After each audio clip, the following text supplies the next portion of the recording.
Hi all. வீட்டிலையே ஈஸியாக எப்படி சாக்லேட் ஐஸ்கிரீம் பண்ணுறதுன்னு பார்ப்போமா? இதுக்கு நான் 1/2 லிட்டர் பால் எடுத்துருக்கிறேன். 1/2 லிட்டர் பாலை நல்லா கொதிக்க விட்டு அதிலிருந்து 100 ml பாலை மட்டும் நான் தனியாக எடுத்து வச்சிடுறேன்.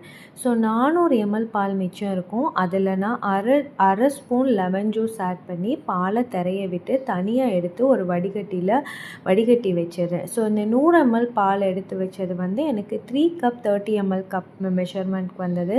ஸோ 3 கப் பால், 1 கப் கொக்கோ பவுடர், 2 கப் ஜீனி, 3யும் நல்லா போட்டு கொதிக்க விட்டு டார்க் சாக்லேட் கன்சிஸ்டன்சிக்கு வந்த உடனே ஆற விட்டு எடுத்து ஒரு மிக்ஸி ஜாரில் நம்ம திரைய வச்ச பால் வடிகட்டி வச்சுருந்தோம்ல, பால் ப்ளஸ் கொக்கோ பவுடர் மிக்ஸு, அதுக்கப்புறம் வெனிலா எசன்ஸ் 3யும் நல்லா மிக்ஸி ஜாரில் அடித்து ஃப்ரீசரில் 2 hours வச்சுட்டு திரும்ப 8 hours வச்சிடணும்.